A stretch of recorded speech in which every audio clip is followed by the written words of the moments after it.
Welcome, friends. Good morning to those of you on the morning side of the continent with me. Good afternoon to those of you in the East. And welcome to the fourth and final day of the Changing Times Conference. If you've attended previous days, I hope it's been a really rich and meaningful experience. And if you're joining today for the first time, I want to welcome you. My name is Cody Hirsch. I serve as Friends General Conference's Young Adult and Youth Ministries Coordinator. And I'm here to introduce today's session and presenters. Today's Speak and Be Heard plenary session arose from a desire to hear from younger friends about their hopes, visions, and leadings for the future of Quakerism. While this is an important topic and a good intention, FGC staff, including me, learned during the planning process that the way we were carrying that intention forward was hurtful to some of the same friends whose voices we were trying to uplift. Before I introduce our presenters and tell you a little bit about our plan for this morning's session, I want to tell you a little bit more about the planning process and the concerns that were raised about it, both for the sake of truth-telling and accountability, but also because I think it's an instructive example of where we no longer so young adult friends can misstep even with the best intentions. FGC discerned, scheduled, and announced this session without the involvement of any youth or young adult friends. We realized pretty quickly that that was an error and worked to bring younger friends on board as part of the planning team. You might be familiar with a slogan which has been popularized in North America primarily by disability rights advocates: "Nothing about us without us." It's a reminder that anytime we hope to lift up a particular group or address that group's needs, members of the group need to be at a minimum involved and consulted, and ideally in well-supported and empowered leadership roles. Even when we took several big steps back in our planning for this session and invited in a number of younger friends, it was still older friends in an inviting role, which is inherently a position of power and authority, asking younger friends to join something that we had already decided to do and publicly shared intentions for. And that was a really easy mistake to make, even though all of us who were involved in the planning process share a profound commitment to youth empowerment and inclusion within the Religious Society of Friends. And part of why I share it with you today is because it was so easy. It's been my experience that things like this are common in the patterns of our community life as friends. We want to hear from younger friends. We want to include them. I have worked with friends communities all over North America, and I believe that most of us know in our bones that our communities must include, celebrate, and empower people of all ages in order to be spiritually whole. And even with that knowing, we misstep all the time. We talk about how to get more young people in our communities as if they are a commodity to be acquired, not whole, complex individuals, each bringing their own gifts and needs to spiritual community life. We can stereotype or tokenize based on age instead of getting to know younger people as individuals. On one of the occasions that this group of today's presenters came together in worship and conversation prior to this event, they shared how often they experience being asked to speak about some aspect of their identity or as a representative of a group, as a young person, as a trans person, as a person of color, by people who don't always get to know them outside of those identities or invite them to participate in community life in other ways. To look into the future and envision where we are called and work with power toward that vision, we must first look clear-eyed at the present and the past. Today's presenters all have immensely important critical insights into how things are done in our Quaker communities today, including things that many of us might consciously or unconsciously believe to be unquestionable. They are also all deeply engaged in the work of transforming our Quaker present and building our future. I hope that in listening deeply and holding space for whatever they are led to share, each of us will carry away some new insight, perspective, or question that can grow in us and in our communities over time and shape the future that we create together. In a moment, I'll introduce each of today's presenters. Rather than speaking as a panel one at a time, they will have a conversation with one another about their experiences as younger friends in Quaker community, while we have the opportunity to listen in and hold space. Chat will be closed, and there will be no question and answer period during the session, because they would like us to focus on listening with our whole bodies, minds, and hearts to what they share on their own terms. They would love you to engage in whatever helps you with active listening, whether that's note-taking, doodling, physical stillness, movement, jotting down ideas or questions to return to later. Whatever will best help you be fully present. If there are questions that remain with you at the end of the session that you would like to ask the presenters, you're welcome to send those to me via chat. You will be able to chat with hosts and co-hosts in case there are any issues that arise for you during the session, or send them to me by email, and I will pass them on to the speakers after the session for possible later response. After the discussion and listening period, we'll move you into breakout rooms to reflect with a few other participants on what you heard and what feelings, ideas, or questions arose for you in listening. To the best of our ability, these will be mixed age groups. To help us with creating these groups, if you are willing and know how, please take a moment to change your name on Zoom to include your age. I'll put instructions about how to do this in the chat, but don't worry if you can't figure it out. And you can see an example in my name that's showing on my video screen. Some friends may be unaccustomed to sharing their age in public, but we hope you'll consider doing so to support our goal of cross-generational relationship building, and also as a way of leveling power, because younger friends are routinely expected to share their age in public. Breakout rooms will close about 10 minutes before the hour, at which time we invite you to take a short break before returning for the conference's closing worship. It's my great pleasure now to introduce you to our Speak and Be Heard presenter group. Asma Roshi is a longtime attender and recently a new member of Orlando Monthly Meeting in Southeastern Yearly Meeting. She's a co-clerk of FGC's high school program and of Southeastern Yearly Meeting's Ministry on Racism Committee. Espen Bock is a member of North Valley Friends Church and of Sierra Cascades Yearly Meeting. He's currently conducting a listening project among younger friends about Quakerism from their point of view. Kasper Ronning is also a member of Orlando Friends Meeting and Southeastern Yearly Meeting. He serves as clerk of Peace and Social Concerns in his monthly meeting and is on the planning committee for next month's Encountering Spirit online retreat. Ob Cooler-Stith is a member of Sandy Springs Monthly Meeting, Baltimore Yearly Meeting, and a co-clerk of the FGC High School program. Rae Dole is a graduate of Philadelphia Yearly Meeting youth programs and an active FGC volunteer. They're serving on the Junior Gathering Planning Committee for 2024 and as Intergenerational Activities Coordinator. His favorite instrument is the kazoo. I am so grateful to know each of these friends and excited that you all have the opportunity to hear from them today.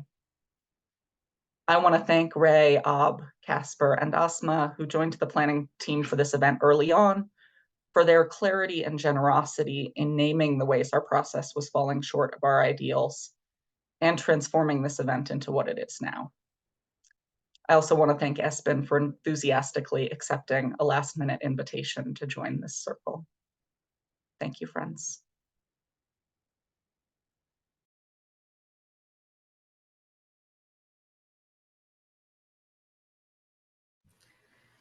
So as Cody mentioned, we're going to have a conversation with just us. And we have a lot of topics that we have touched on in our meetings before this, and we will likely touch on many of them. But we are going to start with a query, and likely we will end up drifting in many different directions. But our opening query is, what is it like to be a friend under 35? And what do you want older friends to know about your experience?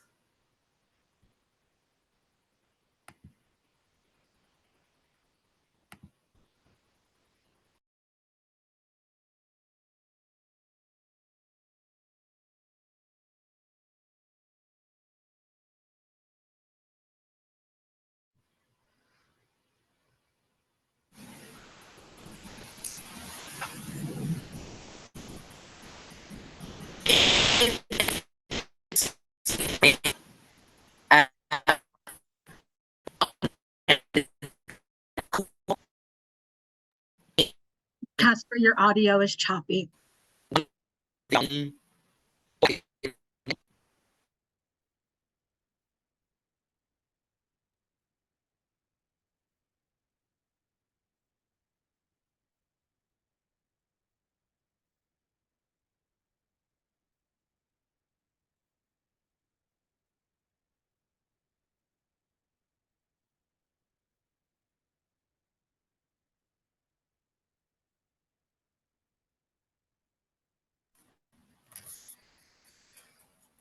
All right, let's.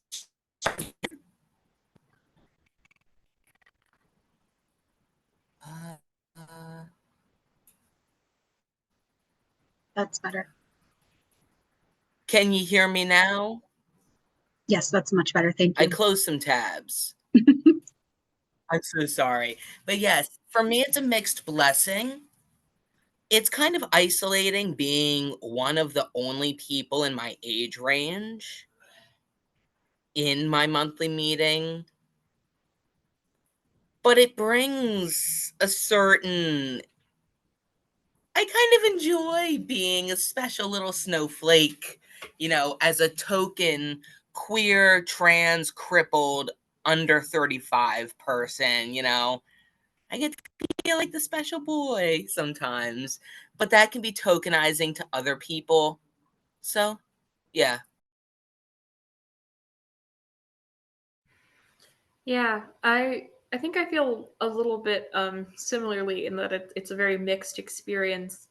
Um, for me, I feel like being a young person along with other like often tokenized identities makes me feel like I'm often, as Cody said in the introduction, invited into spaces as that identity and not fully as myself.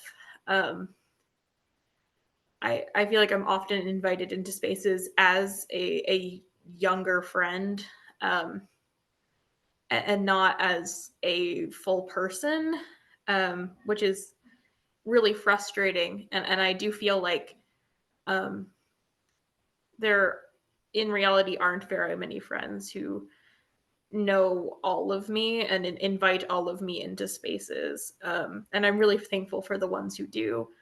Um, but it also, I think, allows me to still view Quakerism with some novelty, even though um, I was raised Quaker, but I still feel like I'm experiencing like the adult Quaker world still for somewhat the first time. And I think it allows me to see some of the like norms um, in a light that I don't think other people necessarily are able to do because they're so used to it. And I'm able to criticize and think about like what is the downside of our norms, I think, more than other folks are.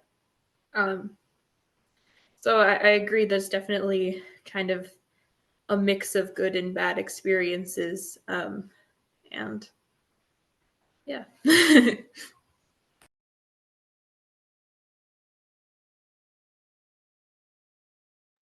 Yeah, I also agree. You guys are going to hear us saying that a lot. I feel like that's what happens in every conversation I have with you guys.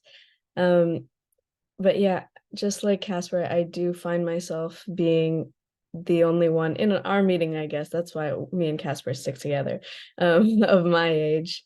And I feel like as like a newly inducted, maybe I'll say, Quaker, I found myself for a lot of my time at my meeting finding ways to like get other youth to care about the same things that I care about, which in some ways can be like good because I've gotten the chance to meet a lot of cool people from things like FGC. Like I met Ob and Espen at FGC, and I'm not sure I would have if I didn't have like such a passion for like finding other people my age and who think the same way as me. But there's also that downside of, oh, is this like all that I'm going to give to this community? Like finding other people and like wanting to share really deeply our community with others, but trying to stay within our set of norms and rules, as Rae mentioned. And I'm sure that's something we'll talk about later regarding like outreach to youth.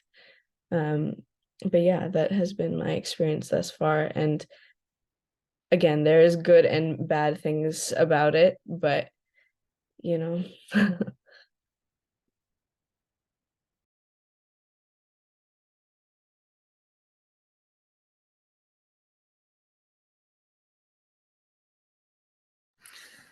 Asma, do you want to maybe, if you don't have to, obviously, but if you have thoughts on why there maybe aren't as many young people that you want to share now, I think that could also be a way that we kind of spark this discussion. Yeah, for sure. I mean, I feel like I've had several conversations like over the year, like 2023 and now 2024, I guess, on why this is, because it's something that like this community is so important to me. So finding out why there isn't other people is kind of a hard thing to think about. Like, are we not cool enough? Um, and and there's a couple of different things.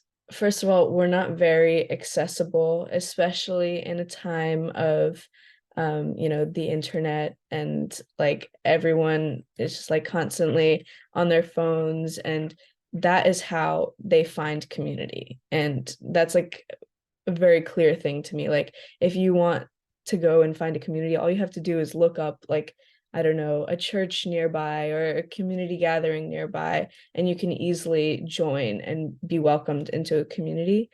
But I feel like it's difficult for us to advertise ourselves because that's not something we necessarily believe in. Like we don't want to push our beliefs onto anyone. But also in that it makes it hard for people to find us in the first place. I mean, one example is, and maybe other people relate, but Orlando Monthly Meeting for a long time, and it may still be like this, is our address for our meeting house is not even correct. That when people when people look up Orlando Monthly Meeting, they go to some random like parking lot, like 20 minutes away from our actual meeting house, which happened the first time that we tried to join our meeting. And if we didn't persevere, I would not have found all of this. And another thing would probably be, oh gosh, when people come in to our meeting, especially young people, it is hard to describe what we do, like as a community, like what Quakerism is. And something I feel like we've talked about a lot is none of us can describe Quakerism in like one sentence. It's like a completely different experience to each of us. So it's hard to be like, hey, this is like the rule book of like what you have to do, and you know, this is why they're sitting in a circle in silence, and this is how you can be a part of stuff. Like it's overwhelming space to come into because there's so much like knowledge that is already there in like past members, and it's hard to like get into the club. Like it's like you're at the door and you open the door and you're like, what's going on? And then you get too scared and then you close the door and you run away. That's how I feel like a lot of like I've seen this with a lot of people, that we're not able to give them what they need or explain to them what we actually are, because it's a difficult thing to do, and that could potentially push people away, especially young people who need to be like really like our attention spans are really low. Like we need activity, we need community, we need other youth. If I'm the only one there every time pretending to be excited that another youth just walked in, it's no one's gonna be convinced. But yeah, I've talked a lot, and I know you guys have a lot to say about this, I'm sure. On the outreach, if I may, I spearheaded an effort with my meetings, with our meetings, mine and Asma's Peace and Social Concerns Committee, to get us a booth at Orlando Pride in 2022, and we also did it in 2023. In 2022, our first year, we were the most boring booth at Pride. Our lit sucked. It was boring and dry, and none of it was LGBTQ specific. We did it kind of last, whatever. We were there. And there was this like it was a beautiful day. We're boring. People are like starting to smile at us, and then they read the Religious Society of Friends, make a face, and run off. And it was really discouraging. And then I heard this voice break out of the crowd. Quakers? There's Quakers in Orlando? I'm a Quaker. And this precious little bean of a then 16-year-old trans boy comes running up to the booth, shouting excitedly how he had been to Philadelphia the year prior and he like stumbled across an old copy of Faith and Practice or something and had been privately practicing Quakerism for a year. And our meeting, and I suspect this is true of many other meetings, is committed to remaining fringe, niche, and underground. Shh, we don't talk about us being here. I found the meeting house because I took a wrong turn coming home from an LGBTQ health clinic. That's the only reason I'm a Quaker now, is because I did a wrong turn and I remembered the belief net quiz. But anyway, this boy attended diligently for several months, I want to say. Right, Asma? And then he stopped showing up. And I asked him if he was okay, because I'm in touch with him on social media, this young man. And he's like, yes, you're a very warm and welcoming group. But, and he was kind of tiptoeing. I'm like, come on, spit it out, buddy. And he's like, it felt like a secular liberal discussion group. He had been reading George Fox's writings about the inward light being the light of Christ. And then, so this poor young kid had been coming to our meeting. We don't say the G or the J words. We're very, shh, God is a metaphor that's understood, and which is fine if that's how, but we're supposed to be open to a diversity of beliefs. I was an atheist my whole life, a rabid Richard Dawkins atheist. And then when I became a Quaker in 2019, I started a Bible study just to learn. And now I'm a big old Jesus freak about my Quakerism. And so it's very isolating being in our monthly meeting, being a Christian Quaker. I feel like an outcast in a lot of ways. I mean, so yeah. But so this young man was totally cut out because he was like, yeah, I need a little God stuff in here. And when I ran to the clerk of worship and ministry, she just shrugged and said, we're not for everyone, Kasper. Who are we for if not for the kid that was privately practicing the faith for a year alone? So yeah, that's my spiel. Even as a non-Christian friend, there is a question mark at the end of that statement for me. But, for now, like, the fact that we're so afraid of talking about God as a religion is not actually something we've brought up before in our little discussions, but is something that, like, frustrates the hell out of me, because we're a religion, and it's a beautiful thing in Quakerism that I don't think we all have to agree. Like, Casper's not going to tell me I'm any less Quaker if I don't believe in Jesus. Like, we're both Quaker.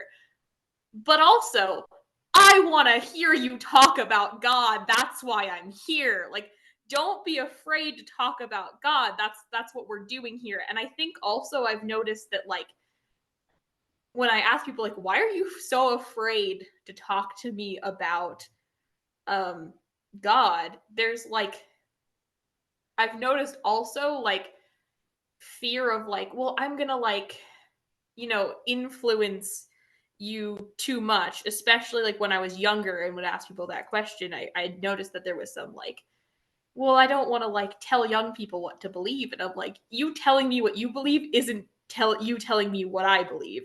And I am able to do that by myself. Please tell me what you believe. That's why we're here. So I'm really glad you brought that up, Casper, because I'm like, yes, that's a big one. Stop being so afraid of it. That's why we're here.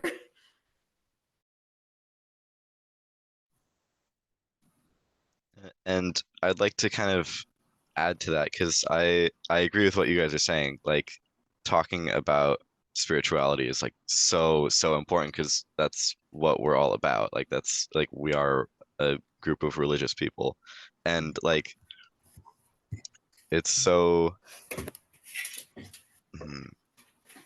like there's a fine line too because like we have not everybody, but like we have Christians and people who have their own spiritual beliefs. And so like sharing your Christianity is amazing and I support it.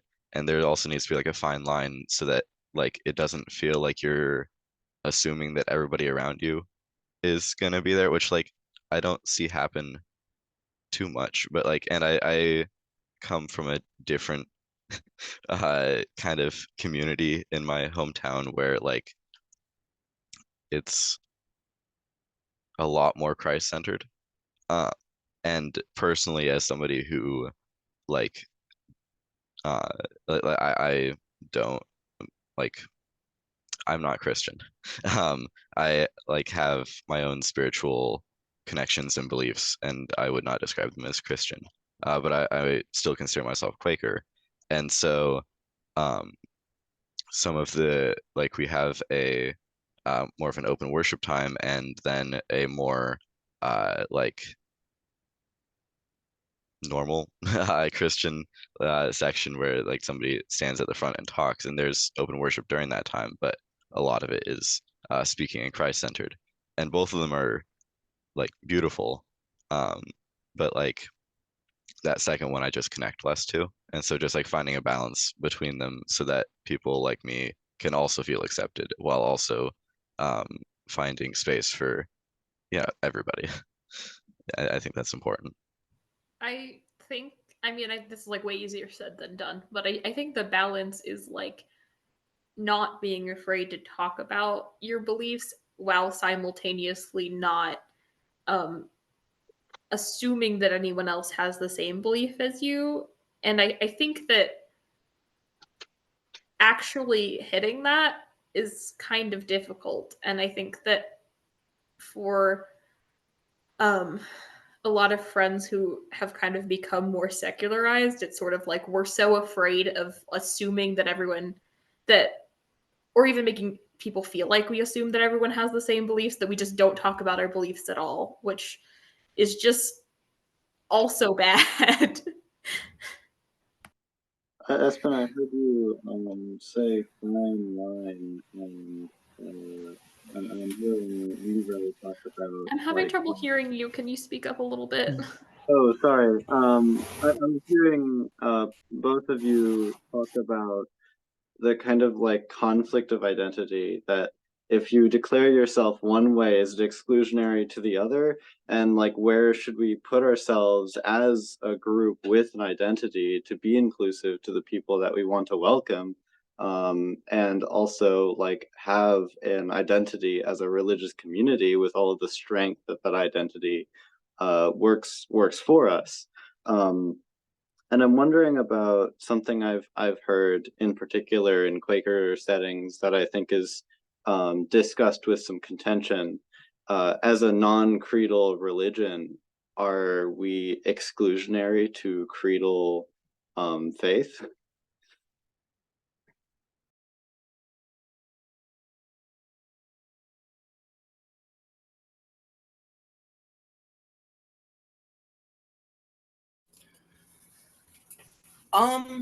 That's a good question.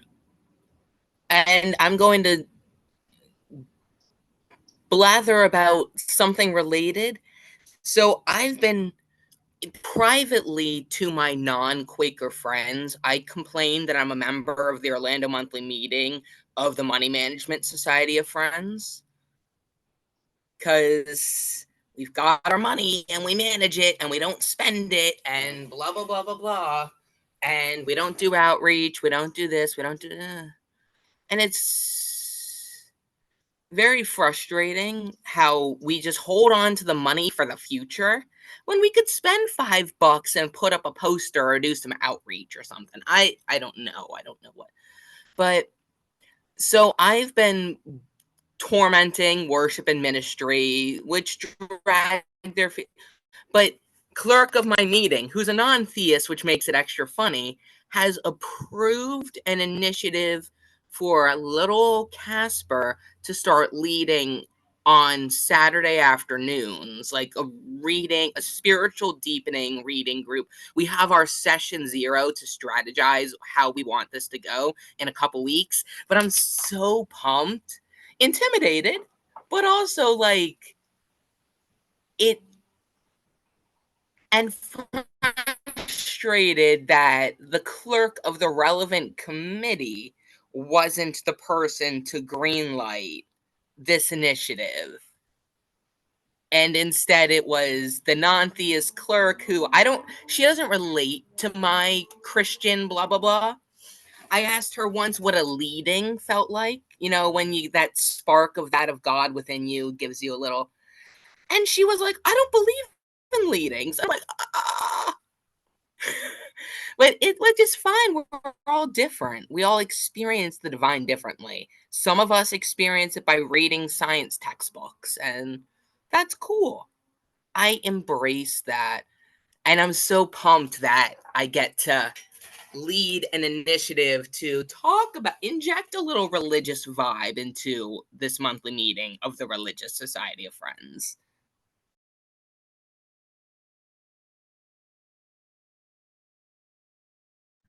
I'm excited for you, and I just, for a moment, I'm just gonna compliment you and be like, I love how excited you are. Also, it brings me so much joy. Like, you're just so pumped about this, and I'm like, yeah.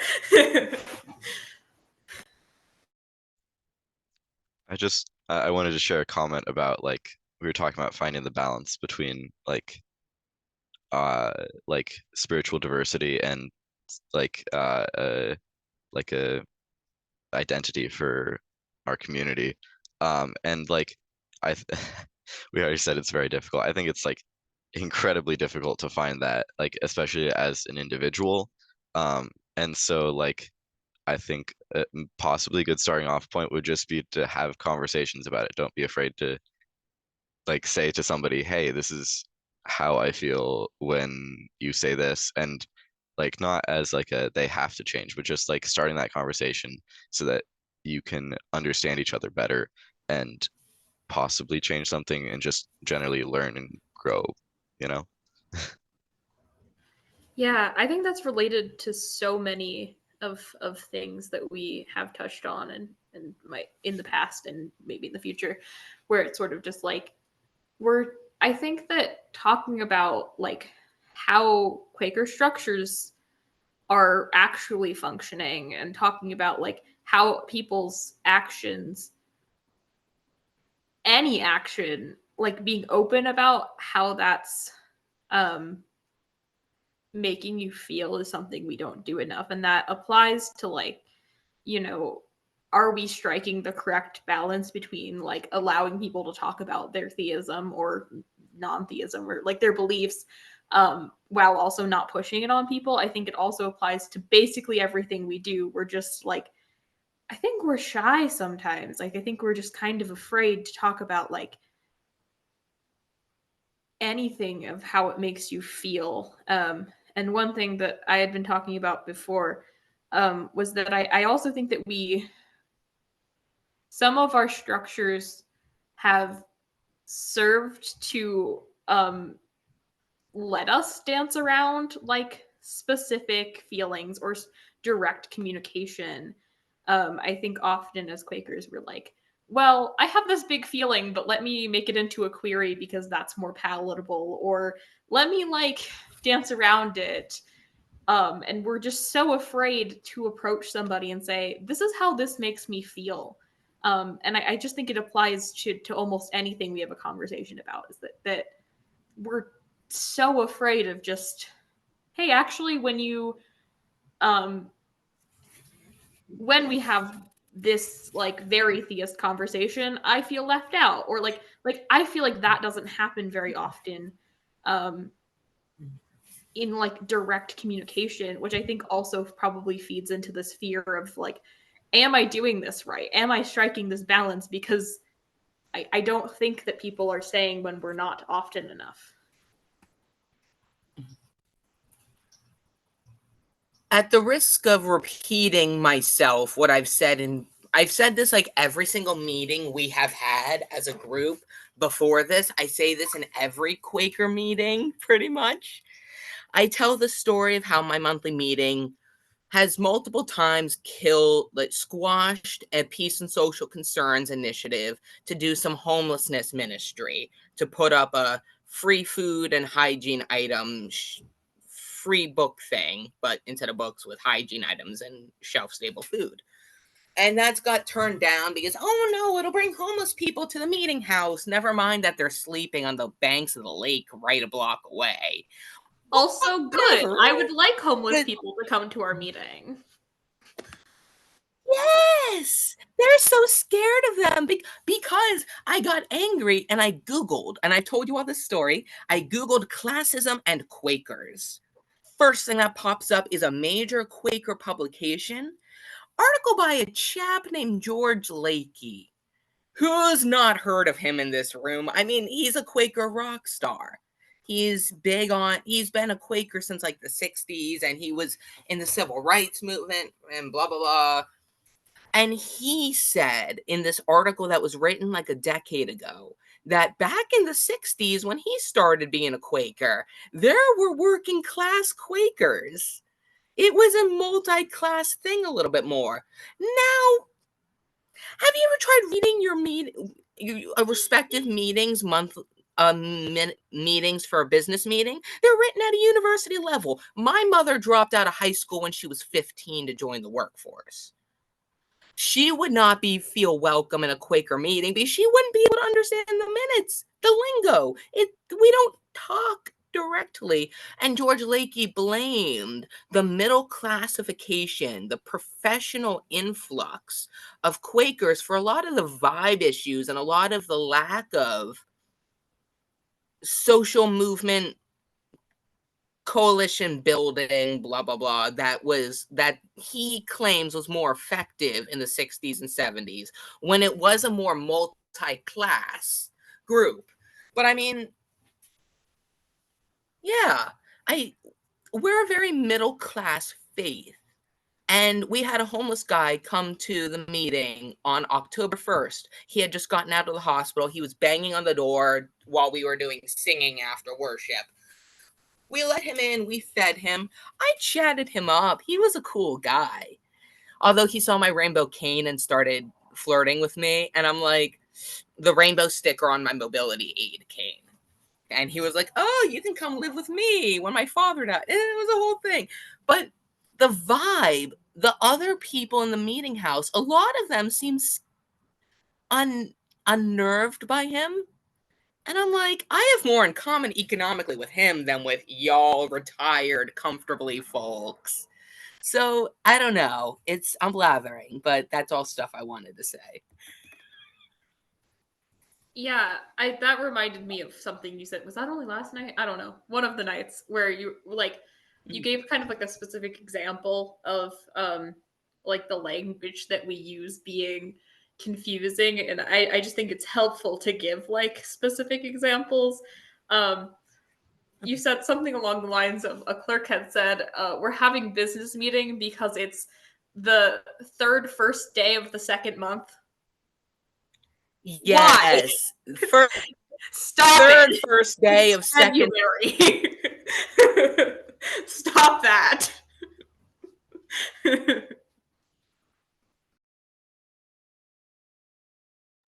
This is your 10 to 15 minute heads up. That went way faster than I expected to. I feel like I have talked a lot and want to like intentionally invite Espen or Ob to say things if you feel like you want to. I feel like accessibility is a huge theme in the conversations that we've had, and just looking at the kind of notes that I've taken of things that we've said in the past and things that we've said in the present. A lot of things like the ways in which we connect with spirituality, kind of a theme of the beginning of this discussion, and the wealth thing, the thing that we were just talking about. I feel like these are all in ways tied to accessibility, and I wonder about our ways of being inclusive. Are there things that, like,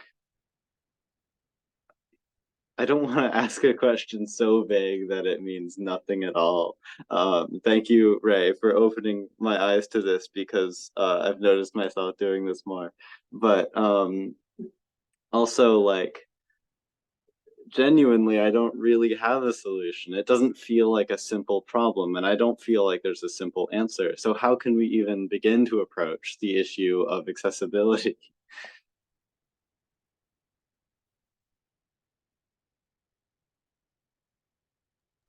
I would like to offer like some things that I feel like everyone could like maybe just be more aware about, or maybe implement in your own meeting regarding like accessibility, because I feel like how we present our community to new people is how we kind of create like this definition of Quakerism. And what I mean by that is like, by being open and genuinely helpful and trying to introduce them to our culture in a way that is not overwhelming or confusing, creates this like positive, energy around our community. And this could be done in different ways. Like, if you see a new person come to meeting, just like be like, have like a designate. One thing we talked about was like a designated Quaker question person. If you have a Quaker question, talk to this person, because there's so many things that, like, if you go into a business meeting and you don't know what like one word means, you're going to be lost. You're not going to know like what anything means. And that is going to like create, I don't know, a sense of I don't belong here for newcomers. And it also just adds to our social norms that are not really constructive and won't help us grow in any way. And another thing we talked about was how there's different ways to connect with spirituality. And in order for us to be accessible to people's different ways of connection, is opening up other ways for them to worship, especially new people coming in for the first time. Like, when I walked in there, I was like, I'm so terrified. I cannot sit here for an hour in silence. And it's something that I want to grow to do, of course. But for all ages, like someone coming into that, it's pretty overwhelming. And even just like offering, how about the 5 of us go on a nice like walk in nature to connect with nature, and this is how we can connect with our spirituality today. or have like crayons and paper in the center of your worship circle so people can have some peace and like, you know, ways to connect with the silence that they aren't freaked out by. So I definitely think just taking more initiative into like making this culture what you want it to be. And you can do this by showing others what it is to you. And I'll say one last thing in regards of outreach. Like, if you want to explain to someone what Quakerism is, just say like how it's made an impact on you. And they're going to be like completely enamored immediately. Like, there's no reason to like create a definition. You just have to say, I've made so many meaningful connections. I've made so many friends. Like, personally, I, like Espen is saying, I don't really find a connection with Christianity, but I've found connection with other people who do have a connection with Christianity. So what does that say about our community, you know, and how we're so open and welcoming and loving, and you should totally stay here forever. We're not a cult, I promise. I have a friend who has OCD scrupulosity, so God, religion is their mental illness, and she lives in a state like she's very averse to religion and stuff. She's been to the meeting house a couple times in the past few years, and she says through gritted teeth when praising Quakerism, because she's not a Quaker herself, but she has very high opinions. She says through gritted teeth, we're the only church that can get atheists and Jews and Muslims and pagans and what have you to go to church on Sunday all together, and that's a powerful thing that we Quakers I'm a Christian Quaker, but that doesn't mean every Quaker is a Christian Quaker. And that's profound to me. I dig that. There's an essence that we can all connect to, and yeah. I do like the resonance that I have with a lot of Quaker community, even as youth. I feel like there's always space for me. I'm wondering though about what Asma was saying about what like make it what you want it to be, and hearing from Kasper about the homeless person who like was able to be fed and had a space to be in because um, the community found even as much welcome as to just let him inside. I'm wondering if there's a role for intentional dissonance and disagreement and discomfort, that like maybe there's opportunity in welcoming and a role for making it what you don't want it to be. One of the things that I wrote down from one of our previous conversations was, well, the short phrase is make people uncomfortable kindly, which I just like, it sums up a lot of things, but like the general idea is that like being uncomfortable isn't necessarily bad. Like being uncomfortable should be like a sign that you should be thinking about why you're uncomfortable and processing that instead of just immediately pushing it away.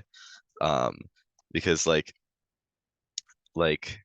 if somebody's bringing up an idea that you're uncomfortable with, or like uh doing something that you're uncomfortable, sometimes like there are definitely times where that's just not like a good thing, but there are so many times where like our like internal biases, I guess, like the ones that we don't think about very often, are just kind of bubbling up and making us uncomfortable immediately, and then we push whatever is making us uncomfortable away without considering it. And I think that I think that it's okay to make people uncomfortable, and you need to be like accepting of being uncomfortable, as long as like you're able to like process it and think about it and then come to a good conclusion. um and there's a lot of thinking to do beyond that, but yeah. And that kind of connects to a different piece that wanted to talk about, which is like, you know, a lot of Quakers are pacifists. That's like, and like pretty much all Quakers are like intentionally kind and like want to be kind to the community around them. And I think like this connects to previous parts of our conversation, but like having or like uh lost it for a second. Oh, and so but like that kind of want to not hurt people has kind of become part of conversation, I feel, where people don't want to be as confrontational and don't want to say things that they believe because they're afraid that it'll hurt other people. And I think that that's important. And we also need to like not let it restrict us so much that we can't like share our opinions and be okay with a little bit of confrontation as long as like we aren't trying to hurt people and we're trying to be there for people. Um, but also like share our thoughts and ideas. One of my dear friends used to have a T-shirt that said, "If your religion isn't difficult, then you're not doing it right."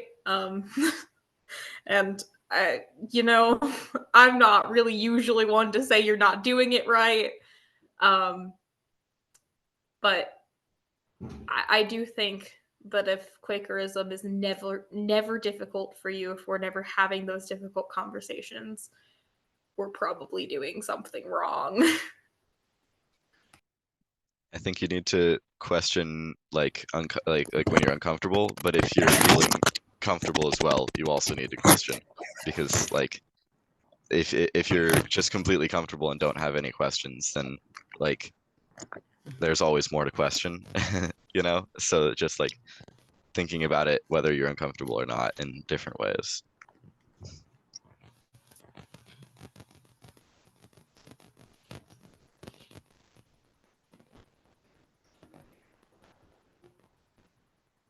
I wanted to touch on. Oh, sorry. I've spoken more than you. I just wanted to touch on something really quick that I mean could potentially relate to this uncomfortable topic that people may not enjoy hearing. I don't know. But something that was mentioned earlier about the tokenization and of youth, and I'll add to that the like over reliance of youth. Because one thing that I've seen make that it's not about uncomfort, I guess, in the sense, but kind of a fear that Quakerism will not continue if we don't have enough youth. And I definitely could have phrased that better, but basically that there's not as many young people as we'd like. And I see this fear in older people quite a lot, and that leads to things like, hey, can you come and do this because like you're the only youth we know. Hey, what do you think a youth would like? I don't know, like that's a random question, but along those lines.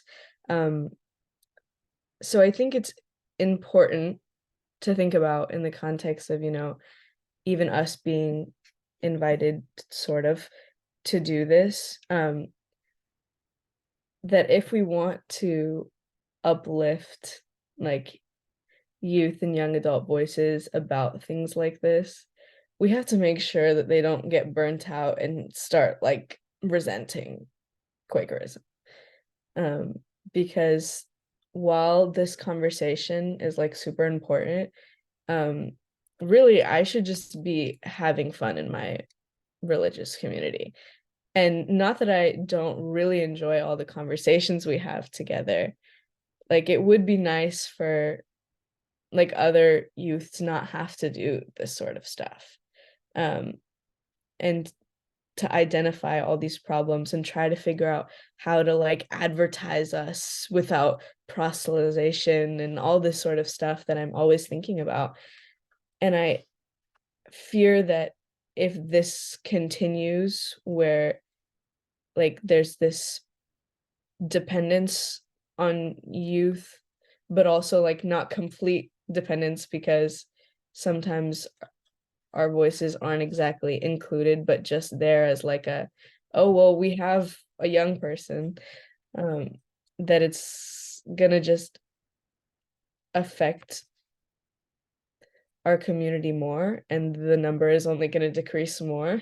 Because I would like to say that the five of us are very perseverant for talking about this over and over again, about the same things, and sticking with something that could be super frustrating when I could literally just go to a youth group and like play Bible games or whatever they do. Like, but with that being said, I do really, really care about this community, and I hope that what we're doing here can make it easier for, future people to like really enjoy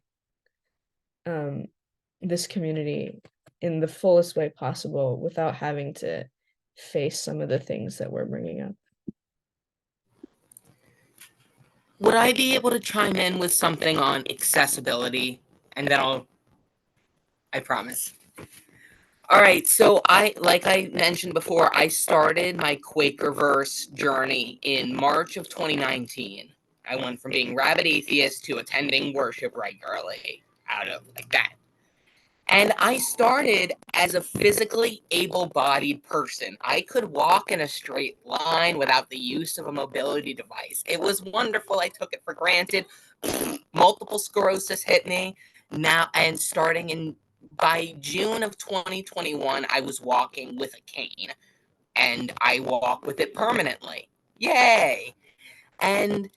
But so that changed in the meeting house. I went from being a regular able-bodied young adult to being a not able-bodied young adult. And the meeting house has a bunch of chairs in a circle, very uncomfortable, and there's like 5 big recliners that are comfortable. They are reserved, like unofficially, the people that need them get first dibs. And it was fascinating watching my transformation in the meeting house. In addition, with my physical ability, I have become a person that gets first dibs on a comfy chair. A person 50 years older than me will point to the spare comfy chair and go, Kasper, there's a chair over there with your name on it.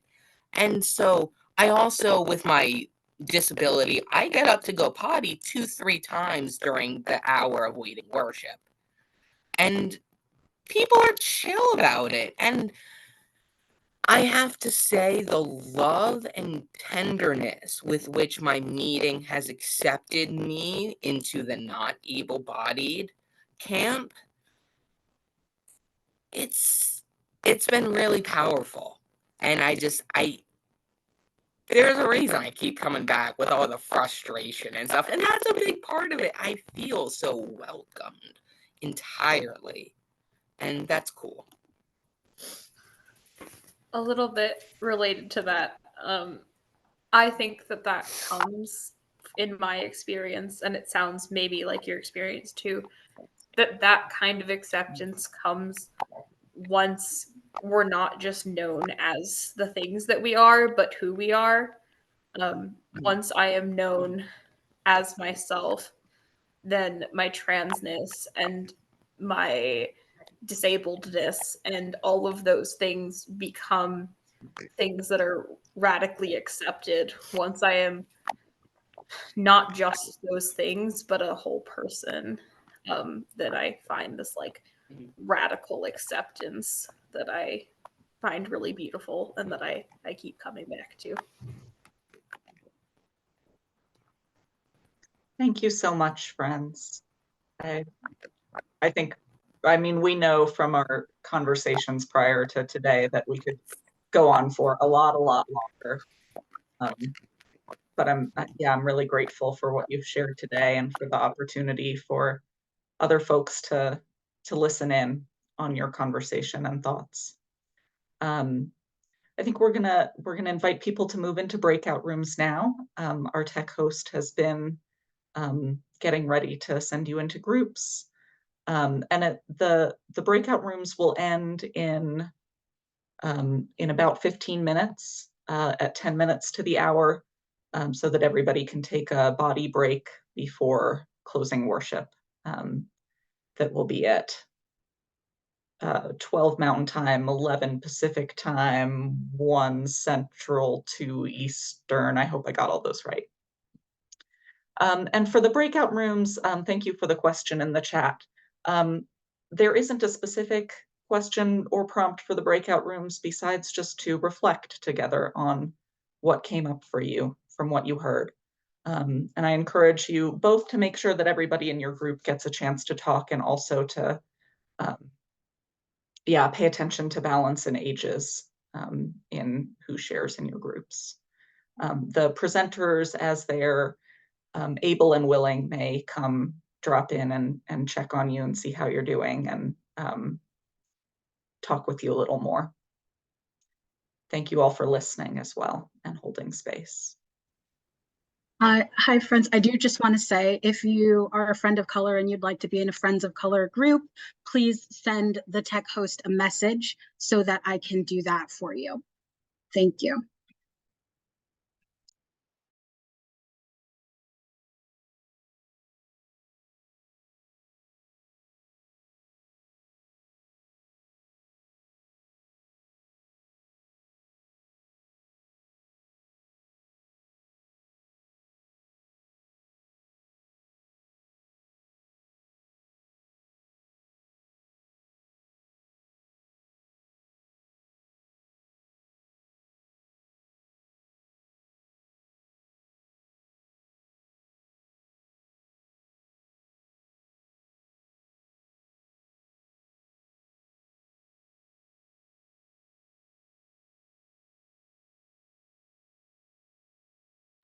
Oh, Vanessa. Hello.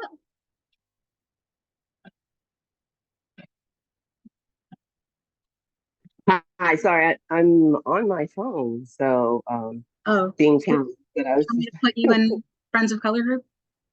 if there is one, yes, I was Okay. trying to figure out how to chat and say, put All me right. in the friends of color group. I'll put you there. Thank you.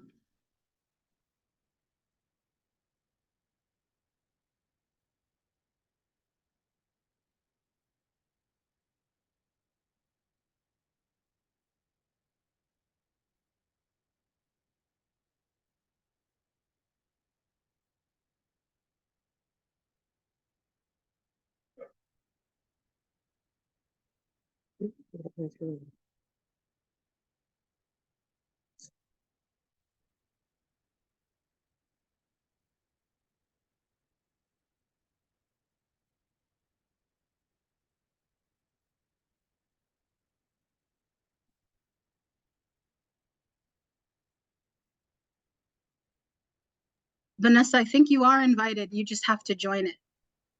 Oh, okay. Yeah. And there are people there? Yeah, there's people there. We're Great. vibing. Okay, thanks. Right. See you.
Hi.